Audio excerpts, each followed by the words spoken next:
All right, welcome back to another episode of Square State Sandlot Podcast. Got Kyle here joining me for our weekday special. We got a lot of things to talk about, our picks. We got a fun new segment that we want to introduce, so we'll hop right in with the somber news that is the Raiders are now 3-1. Um, Honestly, if you would have told me at the beginning of the season that they would start 3-1, I would have taken it for sure. But losing in the fashion that we did to the Chargers was obviously a little disheartening. Um, we went down 21-0 in the first half, and really just looked like we were shell shocked. Um, couldn't do anything on offense. I think we had a total of 53 yards in the first half. No, 59 yards in the first half and 53 yards penalized. So almost as many penalty yards as we had total yards from scrimmage. Uh, Carr got hit several times in the first half. Alex Leatherwood had a couple penalties in the first half, and quite honestly, he got away with one towards the end of the game against Joey Bosa. Hooked him pretty good. Joey got penalized for throwing a fit about it. Got an unsportsmanlike conduct, and then after the game, really let the refs have it. On that play, I think he was definitely in the right there um, because he definitely got held. But to say that the refs were one-sided is an understatement in that game. Darren Waller got flagged for a taunting penalty when he literally just got up and spiked the ball to the ground in excitement and then ran off back onto the field. And they said since he spiked it on the opposing sideline, it's taunting, even though it wasn't directed at anyone. Didn't look at anyone, didn't say anything to anyone, literally just spiked it and ran back to the huddle. And that's taunting now. So, They seem obviously, to be calling a lot of these now. well, and that's the thing is they usually do this like they'll have a point of emphasis, and then after week 6 or so, they have got enough people to buy in that they don't care.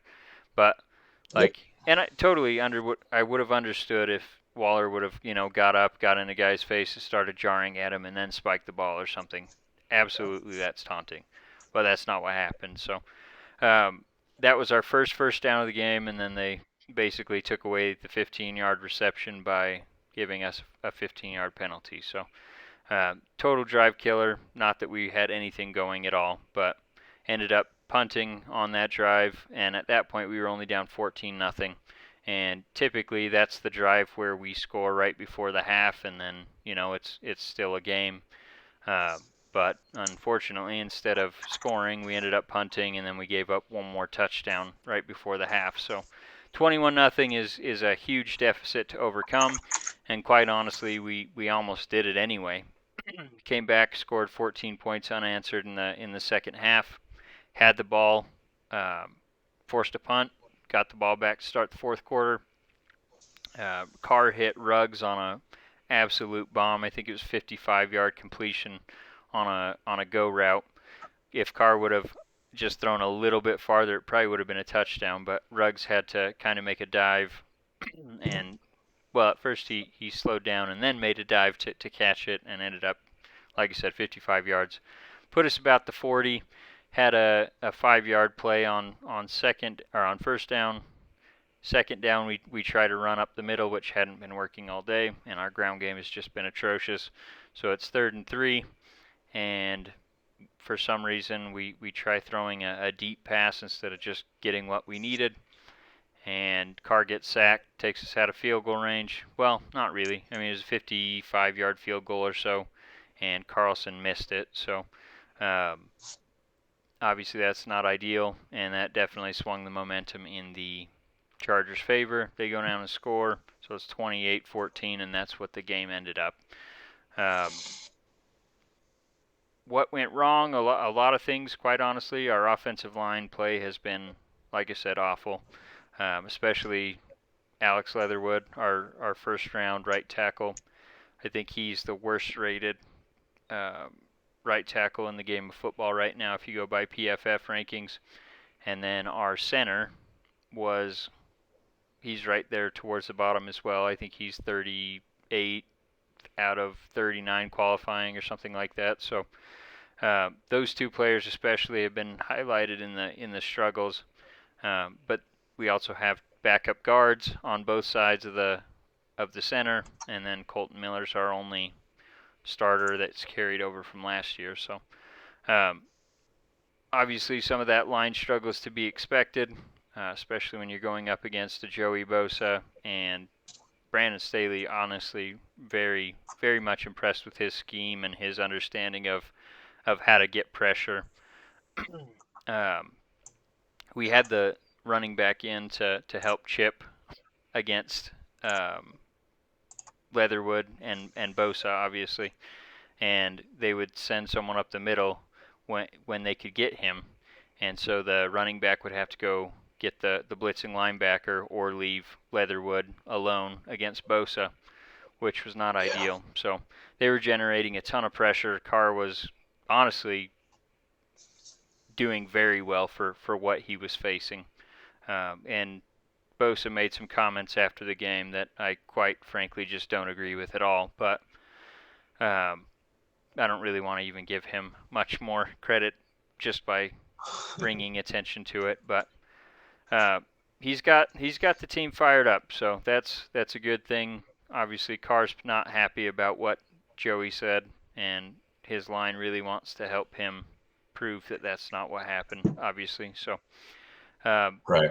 We'll catch them at the end of the season, the very last game, Week 18. We'll play them again. I very much expect us to win that matchup. I think there was just a lot of things that went wrong, and obviously, like I said, offensive line struggling. We also had all three of our starting cornerbacks get injured in the first half, and honestly, Nate Hobbs got injured in the fourth quarter, so we were without our top four cornerbacks, which is never a good thing to be.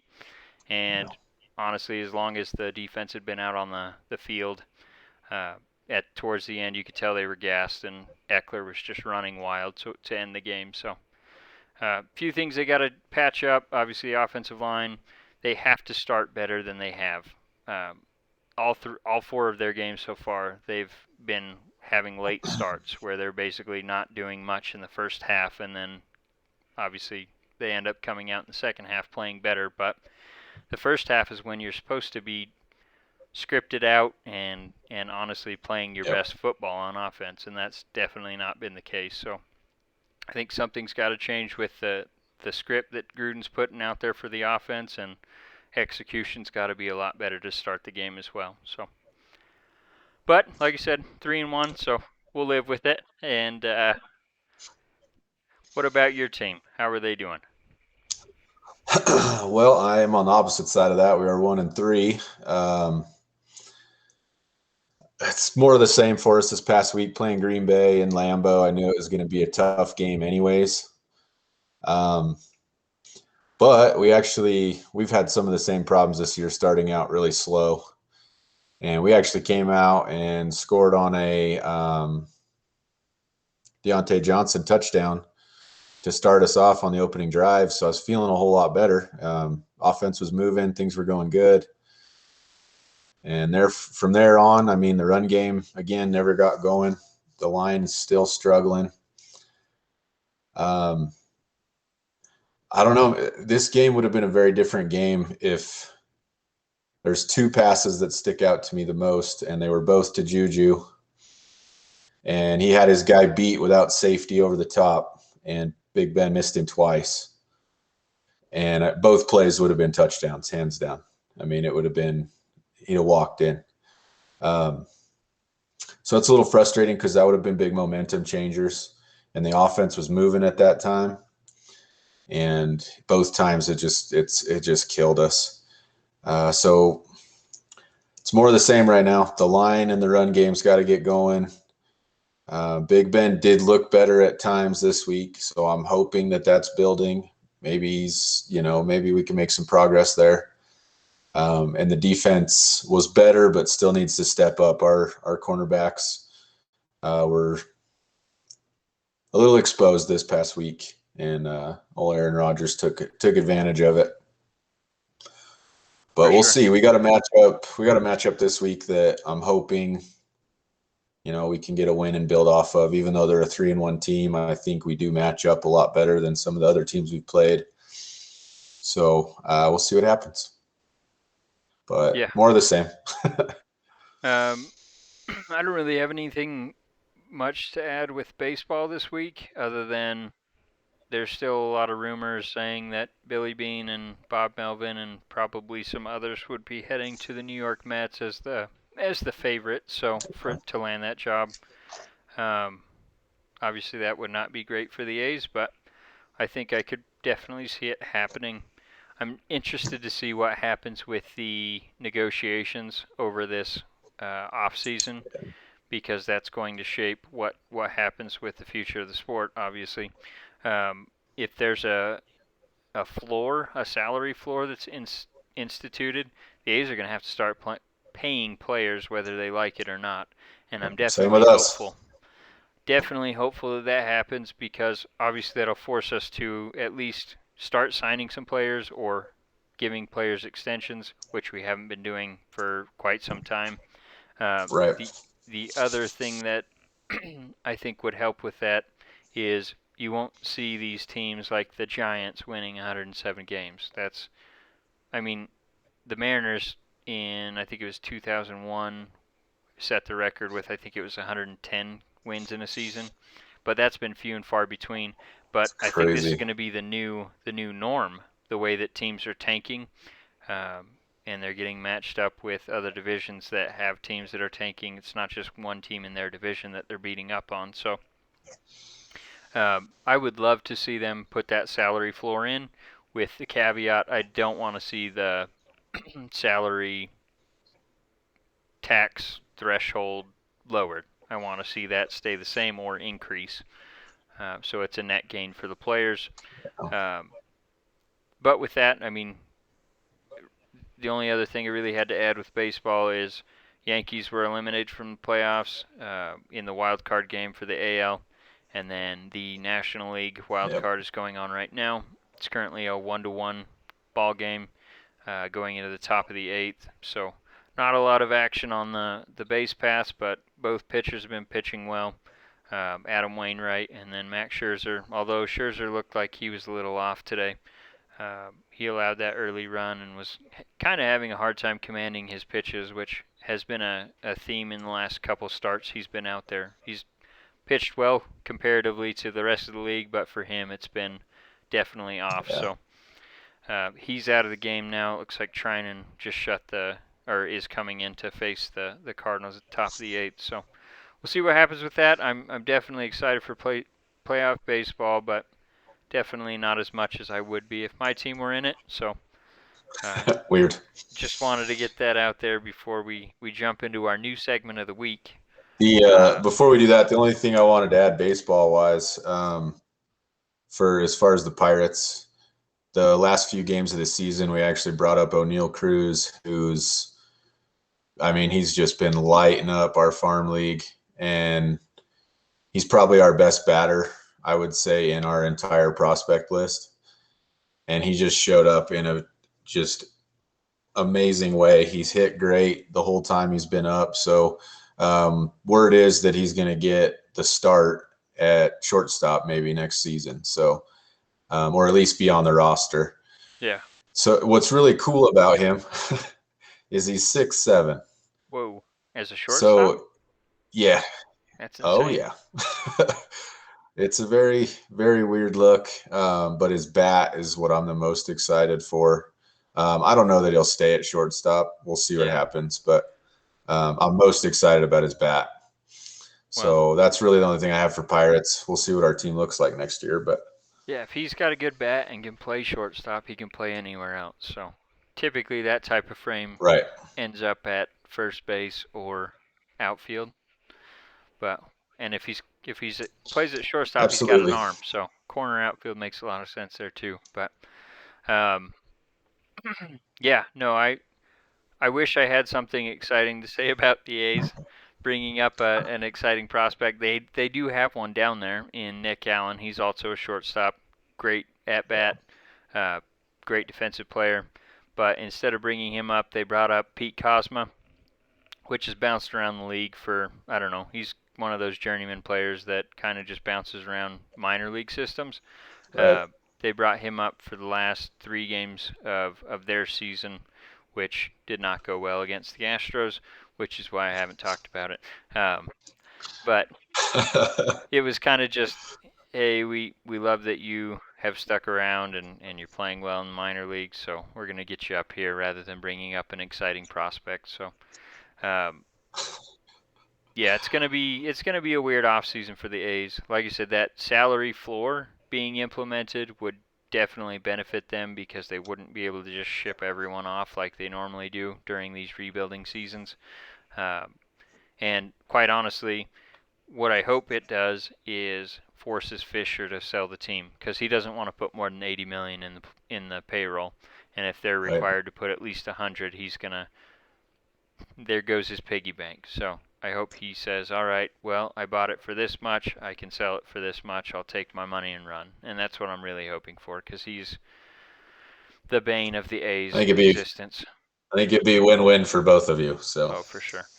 But yeah, so like I mentioned before, we got back into baseball. Is we have a new segment. Still don't know that we don't have a name for it yet. So right now we're just going to call it Best of the Week and Worst of the Week. And like it alludes to, we're going to pick one thing from sports or whatever, whatever we want to talk about, and something that's the best of the week, and then something that's the worst of the week, just like it says.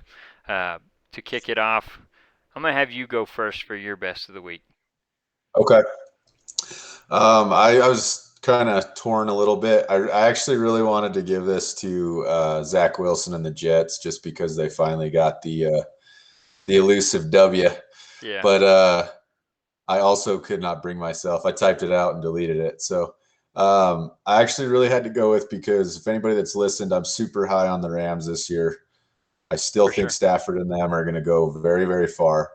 But with that being said, Arizona looked so good in that game against the Rams. The Rams, they had some good drives. They looked good as well. Obviously, they didn't get the win. But my prediction for that game ended up actually being reversed. I thought that the Rams defense was going to be the deciding factor. And really, I think Arizona's defense stepped up. Yep. And man, seeing Kyler Murray dodging Aaron Donald, he does not ever look silly, but he looked silly in that game. Yeah. It was impressive. So That's that's one. mine. Kyler Murray and the Cardinals. I didn't get to watch that one live, but I did record the replay. So I'll have to go back and watch that one when I have a little bit more time because that was There, one I was excited for.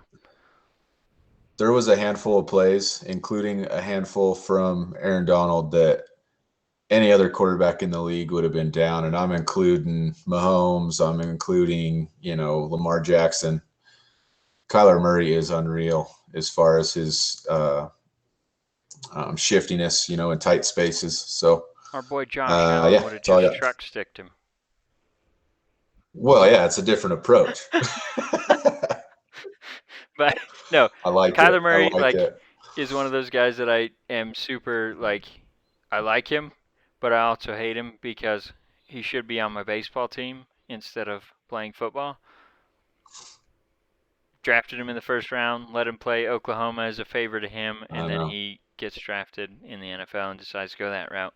But yeah, he's an exciting player. My best of the week is the Fangio and Harbaugh beef. So I don't know if you saw this. At the end of I did. the Denver and Baltimore Ravens game, the game was decided. The Broncos got the ball, fourth quarter. They're just trying to see what they can do. In that game, Bridgewater went out and Drew Lock took over, and basically from the point Lock stepped in the game, Denver didn't do anything. Honestly, before Bridgewater had a Yeah. couple bad series and then got concussed. But anyway, they're driving down the field in the garbage time. Baltimore's playing their prevent defense, just kind of letting them go down the field, eating up the clock. they've got like 30 seconds left, and Fangio starts to call timeouts so they can try a couple shots at the end zone to score in a meaningless game. I think they were down 16 at this point, so it was, yeah, not something you normally see in the end of the game that can't No. be overcome. But yeah, Fangio starts calling timeouts to try to score the touchdown, and end up turning the ball over. So Harbaugh gets the ball back, and they have 4 yards to gain to get over 100 yards rushing for the game. And normally you'd see teams just take a knee and end the game, but because they had this record in their sights, Lamar Jackson does a quarterback keeper, goes for 5 yards, and then gives himself up to get the 100-yard streak or keep the 100-yard streak alive for 43 games in a row. After the game, obviously, Fangio was asked about what he thought about it, and he said it was pretty much BS. He can't believe that they would do it, and then he's like, actually, I do believe it because of who they are. And then Harbaugh's asked about his response, and he says, "Huh, I didn't know there was a 16-point play in football. That's weird." And everyone was just like, "What?" And then, obviously alluded to Fangio Yeah. trying to score a touchdown at the end of the game in meaningless time. So that was my best of the week, just that beef going on between those two teams. And the best part was Broncos lost. So how about your worst of the week? Unfortunately, I It's home. alluded to it in my Steeler game. I want to make it abundantly clear, like I don't think Big Ben is a lost cause. I do No. think that there's some issues. I think he's still the best one. He gives us the best chance to win out of our current quarterback stable. I want to make that clear. But as I alluded to, those two Juju Smith-Schuster passes, I mean, he missed him by like a yard and a half twice. So there's something up there as far as delivery, whatever. Juju's running good routes. It's I know it's not a bad route. And he's got his guy beat, and Ben's got to hit him on those. I think it's that pick. They both would have capped off two drives. Yeah, I don't know. I hate to call him my worst of the week because there's probably more deserving, but this one is what's sticking out in my mind because it hits home. But I think we would have been in that ball game all the way to the end, and who knows? I mean, momentum's a huge thing. So had we gotten two very long touchdowns, I mean, it could have changed how that game ended up. So I'm really hoping for a rebound from him against a Denver defense. Yeah. My worst of the week was easy for me. Urban This Meyer. one's bad, So but I'm they sure. started out so good Yeah, I'm sure they actually look competitive in that game. for But part of it. for some reason, Urban Meyer after the game decided to stay, not fly home with the team, and ends up trending video on social media because he had some young lady grinding on him in his favorite hometown bar, where there's a Yeah, picture of him and his wife in this bar. So yeah, like classy. he's uh he's always been like, I liked him when he was at Utah, and then he left Utah for Florida, and from that point on, like the whole time he was saying, no, I'm not interested in any jobs, I'm staying here, and then does that, and then he pulls the BS with his health at Florida so he can go to Ohio State. He's really just a snake, and like honestly at this point it seems like he's trying to get fired so he gets that guaranteed money, and then he can go crawling back to the NCAA where players actually have to respect him, where he can deal with Yep. kids instead of grown men. So, um, yeah, I don't know. The whole situation's bad, and I wouldn't be surprised if he's terminated for cause or resigns by the end of the season. In fact, I wonder what the odds are for him making it through the end of the year. Can't say they're probably that good, but No, I would put money on him being done before the end of the year than I would him finishing. So yeah.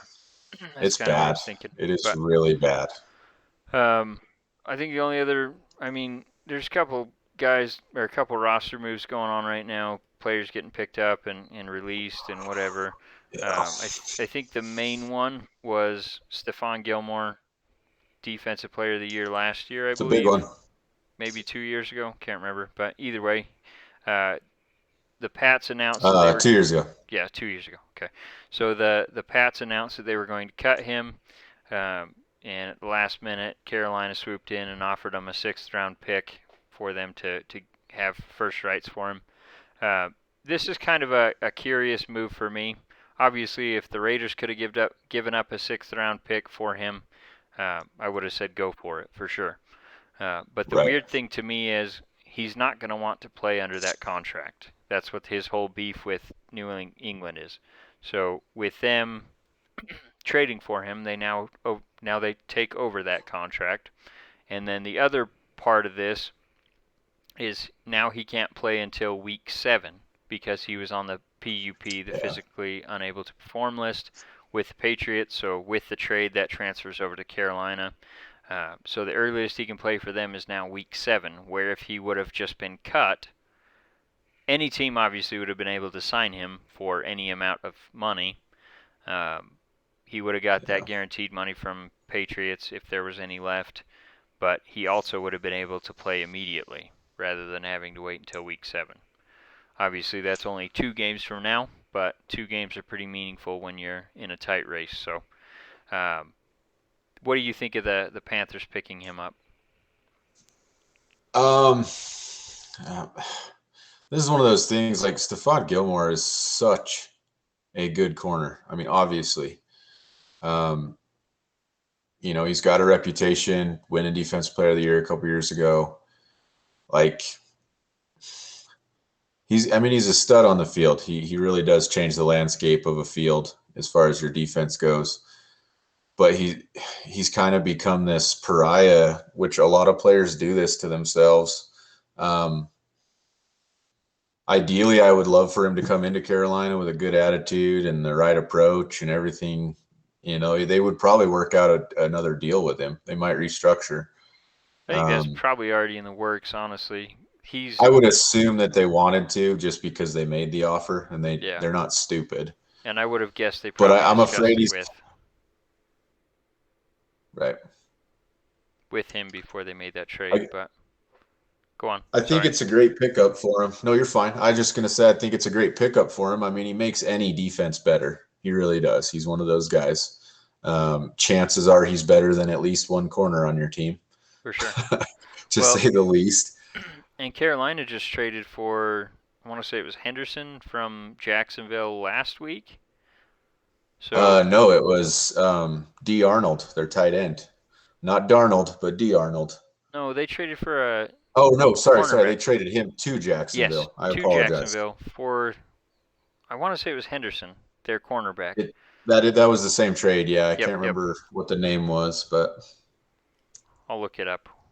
I mixed my teams up there. But Yeah. I mean, it's not a tight end, but I think it's a good pickup. I just will see how it translates and what happens as far as the contract stuff and off the field. So we'll see what happens. C.J. Henderson for Dan Arnold. There we go. So, yeah, but so they have 2 new starting cornerbacks, and quite honestly, I think the Panthers are definitely in that division race. As long as they can get CMC back, and word is he might practice, might play this week. It's going to be a game time decision. So if he doesn't play this week, he'll probably be back next week, which my fantasy team definitely needs because it hasn't been the same without him. But for sure. I think that's all the trade news so far. I would be interested to see if any other big trades happen before the end of the season. Like I said a couple episodes ago, keep an eye on Khalil Mack in Chicago. Yeah. I think that's a name that might be moved. So without further ado, do you want to take a quick break or you want to just jump right into the picks? I'd say let's just jump right in. All right. Go ahead and lead us off. All right. So we're just going to go off the schedule here. So first game of the week is tomorrow night We got the LA Rams going into Seattle. Who you got in that one? So normally I would lean, especially in this division, towards the home team, but I do not think Seattle is the team that they used to be. And again, if you've listened to me before, I'm super high on the Rams and Stafford, and I think they're going to come in and just deal a blow to Seattle in their home field. Yeah. I think I also have the Rams. I think the Rams were coming off a high, beating Tampa Bay, and kind of had one of those letdown games last Yeah, week against the Cardinals. Seattle definitely doesn't look like a great team, especially on defense. So I've got the Rams in this one probably handily, even though it is in Seattle. Next game. Oh, do we want to say Rafts as well, or should we just post those? we'll just post them, and then Okay, if he wins, we'll give him a shout out. perfect. Thanks again, Raph, for putting some picks up. We really appreciate you hopping on and interacting with us a little bit. So For sure. John didn't have his picks in before we recorded, so we'll probably just have to get to his on Sunday, and obviously we'll post them whenever we get them. So that post will come out absolutely. tomorrow sometime. Jets come into town to visit the Falcons. Both 1-3 teams. Who you got in that one? Yes. I'm having old Zach Wilson riding the high from last week, and they're gonna go into into Atlanta and beat up on the Dirty Birds a little bit. I don't know. This was such a toss-up game for me. They're both awful. Uh, I don't know. I ended up going, like I said, they're coasting in as champions of last week, and they're gonna do it again and get their second win. Yeah, I went the other way in this one. I went with Atlanta. I still believe in their offensive side of the football. Yeah, Defense, maybe not so much, but like I said, I love Arthur Smith. I think he's going to make a good coach there, and I think he's going to get the best out of his team. And I think you're starting to see that with, I can't remember who they played last week, but it was a pretty close game if I remember right. So yeah, I think they're going to keep building on it and win this game over the Jets. Really, all I have for that one. And yeah. the next game is an interdivision rivalry. We got the Lions going into the Vikings, and for the first and probably only time this week, I'm taking Minnesota. Did I say week? I I actually mean think, this year. Excuse me. yeah, I know what you meant. I think Minnesota has played better than I thought they would, even in some of their losses. They've hung in there a little bit, and I think just being at home, they're gonna have a leg up on Detroit. Um, Detroit I really mean, let us Detroit, down last week. Whew. yeah, I really thought it was gonna happen, Yeah. Well, but Justin it did. Fields actually played a pretty good game against them, so.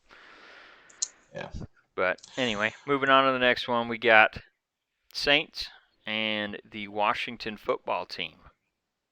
yeah. This is actually my trap game of the week. I mean, when you look at this game, you should pick New Orleans, and I did. I do have New Orleans winning this game, but the Saints have been really up and down, so this very easily could be one of those games that Washington ends up pulling off the upset. So we'll Yeah. see, but I do have New Orleans picked. I think this was the hardest one this week for me. I also went with New Orleans, but had Yeah, a bad feeling about it, so definitely would not be surprised if Washington won this one.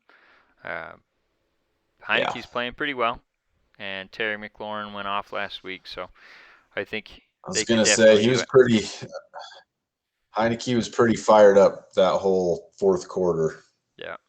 I mean, the camera stayed on him, and he was. I mean, he was fired up. So we'll see.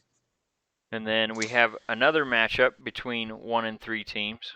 Uh, Yeah, 1-3 Patriots going into the Houston Texans. I think these two teams definitely have different projections from where they're going to go with these 1-3 records. yeah. Who you got in this one? I actually agree with that last statement wholeheartedly. I think New England's got a good shot at being 500. Um, maybe a game or two more. We'll see. But I picked New England just because I think they're still a more complete team. And Bill Belichick's always going to have that team ready regardless of, post Tom Brady era, whatever. Houston is still a dumpster fire. You never really know what you're going to get week to week. So had to go with New England. Have you heard where Tyrod is in his recovery process? I haven't. And I actually read a really cool article about him. I thought it was really neat. I believe it was one of the Bills, like beat writers. And he actually wrote a whole article to Tyrod Taylor thanking him for basically, he was like the beginning of coming out of the darkness in Buffalo, because when he, showed up and started playing, they started winning some games, and then all of a sudden they've built from there. Sure. I thought it was a really cool article. So, not that answered your question. I'll have to look. I don't know, but I really like Tyrod Taylor, so I What hope site it's did you not too say that long. was on? I just saw the headline that it was a Oh, Bills okay. writer I'll have to just look that for it. like did like a shout out, a thank you to him, which I thought was really, really cool. Well, while you were talking about that, I looked it up. It says he'll be back in a couple of weeks, so looks like it won't be season ending at least, but we'll see in a couple of weeks That's where good. he's at. Moving on, we got Dolphins going into Tampa Bay. Dolphins coming off a terrible loss, letting me down. 1-3 going into visit the Yeah. Buccaneers 3-1. Who you got in that one? Yeah, I'm pretty upset with you about that last week, actually. You kind of convinced me to change my pick there late, and I shouldn't have. But they're going into Tampa Bay, and at the end of the day, they still got number 12 behind the center, so Tampa Bay is going to win that one at home. Yeah, this one was another one that I actually struggled with. On paper, it looks like Bucks should be far and away favorites, but Yeah, obviously Brady coming off that emotional win. Uh, I don't know. This one just had me feeling weird, but yeah, I also went with the Bucks.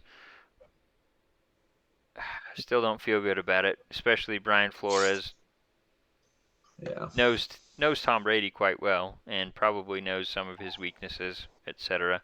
I just don't know for that sure. they have Well, the firepower on offense to get it done to beat the Bucks defense. Especially Richard Sherman didn't look too bad in that last game, so and he'll probably only get better. yeah, for sure. So uh, next game, a matchup of 3-1s. Packers going into Cincinnati to face the Bengals. Who you got in this one? I definitely have Green Bay taking this one. I think they're 2-3-1 teams with basically inverted projections. Green Bay started out rough, and I think they're starting to build on things now and looking a little better. And I think Cincinnati is a bloated 3-1 team. Um, if you look at the rest of the 3-1 teams in the league, they're not on that level in my opinion. And I think Green Bay will take the win. Yeah. I also took the Packers, but I think it'll be a lot closer than most people were projecting. I want to say the spread on this one was like 8.5, if I remember right. So I'd take the Bengals with the points, but taking the Yeah, Packers in the pick 'em. So Logan Wilson maybe gets one from Aaron Rodgers this week. We'll see. he's doing well. Your matchup of the week, you got the 3-1 Broncos coming in to visit Heinz Field and your Yeah, Pittsburgh Steelers. Denver's another one of those 3-1 teams that obviously they had a favorable record or a favorable schedule. I really think we'll match up better with these guys than we have some of the other teams we played. And I'm really hoping for the win at home and give us something to build on because we need something. For sure. I also went with Steelers in this one. Bridgewater is progressing through concussion protocols, but they still don't know if he'll be ready in Yeah. time for the game. Drew Lock's obviously not a great quarterback, but this offense isn't good. Their defense is, but I think the It is. Steelers can. I think it'll be a really low-scoring game. Steelers will overcome it, show some life. Hopefully Ben stays upright and doesn't get banged up any further, and they Yeah. put this one away. Uh, Eagles visiting the Panthers. Yep. Who you got in that one? So this one was I struggled with, and I probably shouldn't have. Um, I got Philly winning this game as kind of like my upset for the week. A lot of it, I don't know. I think Philadelphia has so much potential on that team, and I don't think they've cracked into it yet. And I think they can pull off a win here because Carolina is not on the top end of, say, the 3-1 teams. We'll see. I don't know. I It think, was kind of my wild card pick. yeah, I picked Carolina in this one. I think they're building towards being worthy of their I record, agree. especially with the trades they've made. If I don't know, obviously, like I said, Stephon can't come into this game. He won't be available for the next couple Yeah. weeks. But I think they're definitely building. Darnold looks a lot better than he did in New York, uh, getting some momentum. I think Chuba can at least mimic CMC's role. Um, Obviously, he's not at quite the level that Chuba is, but they've got some Right. DJ Moore's playing very well at wide receiver. Defense is good, so I think it's going to keep him in most games. And quite honestly, I just don't believe in the Eagles on either side of the ball. So for this one, it was actually an easy pick for me, which means it'll Good. probably be wrong. Going I on to the feel you. next one, we've got the Titans coming off the loss to the 0-3 New York Jets, going in to visit Yeah. the 0-4 Jaguars. Do they have a repeat performance and lose to another winless team? Absolutely not. I think that team is pissed off, and you're going to see a motivated Derrick Henry stuffing it down Jacksonville's face all day. Yeah, That team's going to come out fired up. I think so too. And honestly, the Urban Meyer stuff is the only like wild card in this. I also picked Yeah. Tennessee, but that team might come out and be pissed off and win in spite of him rather than for him. But I still think even with Todd Yeah. Downing as offensive coordinator, they can still beat the Jacksonville Jaguars. So, but Trevor Lawrence did look a lot better last game, so that was one bright spot for them. He's building a little bit. So our next game, Cleveland is going into the uh, to LA to go play the Chargers, who just came off of obviously their win against your Raiders. Who do you got, Bill? Well, barring another lightning delay, I've got the Chargers in this one. They look like they're playing good football. Obviously, Herbert's playing well. Eckler's playing the best he's been playing in his career. They've got, Yeah, I think, 5 guys catching the ball that are over 6'4", so matchup nightmare for a lot of teams. Browns aren't playing well right for sure. now, and Baker, Yeah, oof, he doesn't look very I good know. right now, I know they're 3-1, but I think they have some concerns. for sure. This is what I, removing myself from an in division, perspective, but this has always been my thing with Baker is he can flash, but he's got to sustain it to be in the talks for these top end quarterbacks. And so far, he has not been able to sustain it season to season. So I don't know. We'll see. Like I said, I got the Chargers as well, taking this one. Sidebar, real quick. Speaking of Baker Mayfield, they're going to have to make a decision on him, whether they pick up the fifth-year Yeah. option, I think, after this year. Do you think they do that? And obviously, if they do, that means they're planning on extending him. I actually really do think that they will pick up his 5th-year option. Just because there's so many unknowns in, say, drafting a quarterback and things of that nature. I think they're still very high on him, and that may end up biting him in the end. But I think they'll pick up his 5th year and give him one more shot to prove what they do. Fair enough. All right. I just think it's a risk you can't take in this league. Is if you have even a serviceable quarterback, you're a leg up on the bottom 10 teams. Yep. So I don't know. We'll see. Okay. Next one. Oh, your game. The return of Khalil Mack.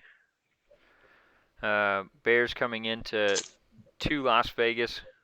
Raiders obviously coming off that bad win or bad loss to the Chargers. Uh, Bears are played pretty well, obviously, last week. I think they won Yeah. 24-10, so pretty good showing. Obviously, it was against the Lions, so you want to put some weight behind that, but not a lot. I've got the Raiders in this one.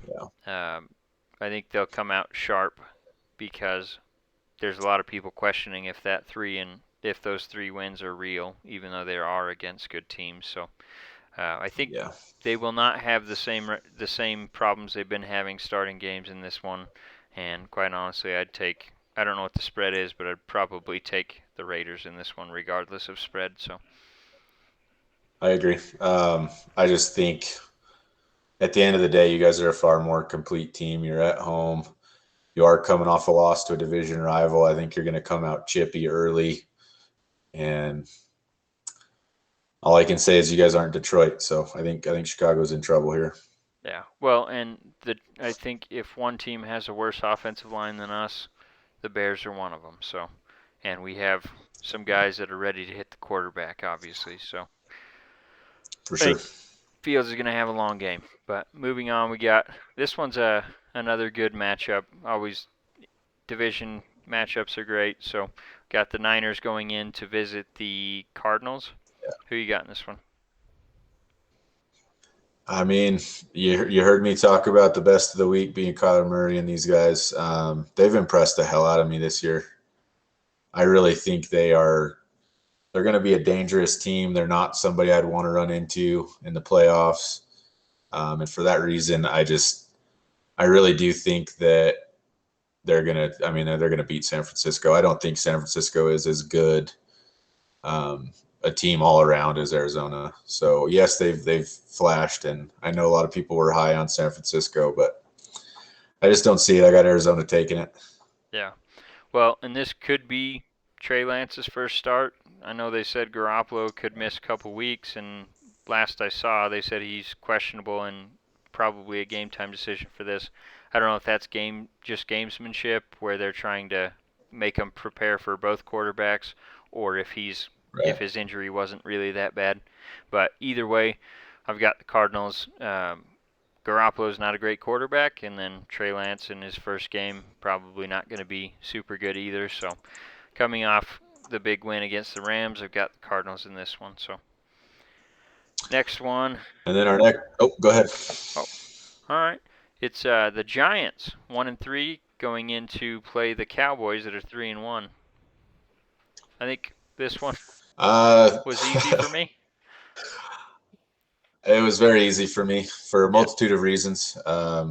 Dallas is obviously a better team right now. They've played some really good games. Even that loss they had week 1 they played a very good game.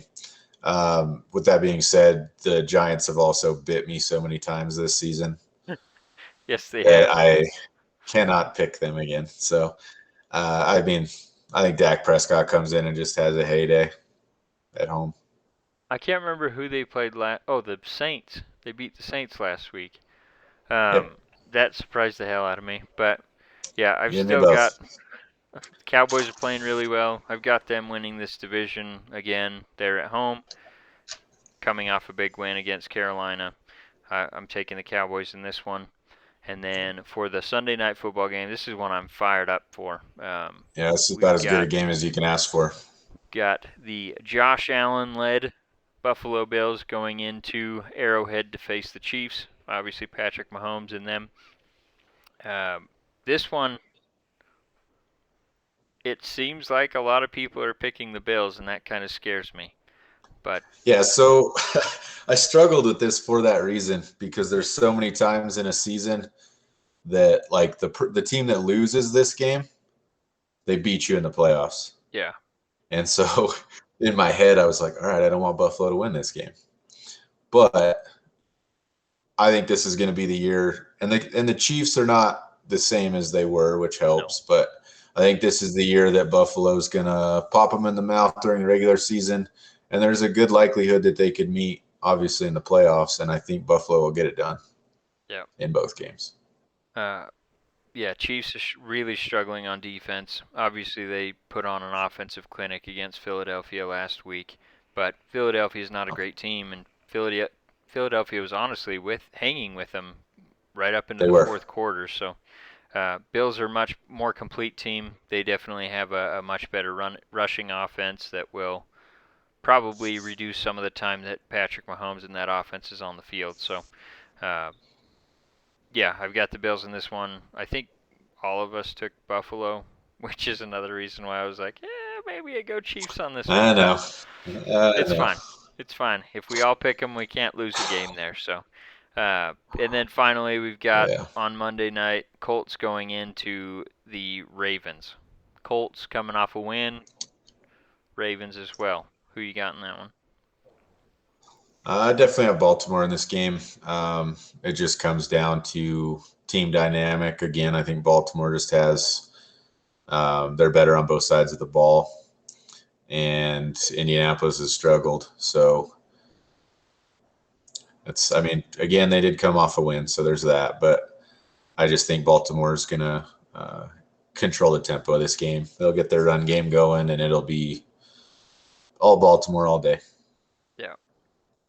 Yeah, I also picked Baltimore. I think everyone else did as well. So this is one that I think Baltimore, like you said, will probably dominate on both sides of the ball. So Colts, for as much positivity as they had coming into this season, especially on the defensive side of the ball, they really just haven't looked that good. Yeah. Uh, when you put your defense out there all day, obviously they're not going to be able to hang. So I think some of it's the offense, but obviously defense probably isn't what they were last year either. So, yeah, I think that wraps up our picks for the week. Was there anything else that you wanted to bring up before we cut her loose? No, I don't think so. Just that we were a little late getting picks in, so we don't have an updated standings. We'll make sure to get that in the next one. Do you have updated standings? Oh, let's hear them. All right, so I converted it to win percentage since Raf joined late. Let me just pull up the Nice. spreadsheet here, but getting real good at Excel again. So through 4 weeks, all three of us are tied at 41 wins, 23 losses, which puts our Wow. our pick percentage at 64%. And then Raf joined last week. He went 10-6, which puts him at 0.625, so 62.5% for his pick. So he's just a little bit below us. Almost got him a gift card. Yeah, but last week he went 10-6, which John and I both went 9-7. You went 10-6. So if he would have just picked Cleveland like the rest of us in that Jacksonville game, or sorry, Cincinnati in that Jacksonville game, he would have won the Yeah. gift card. So as always, we invite you guys to put in your picks as well. Just make sure you have them in before the Thursday night football game. You can do that on either Facebook, Twitter, or Instagram. Whatever. We got all three. And then, obviously, any questions you have for us, we love that interaction.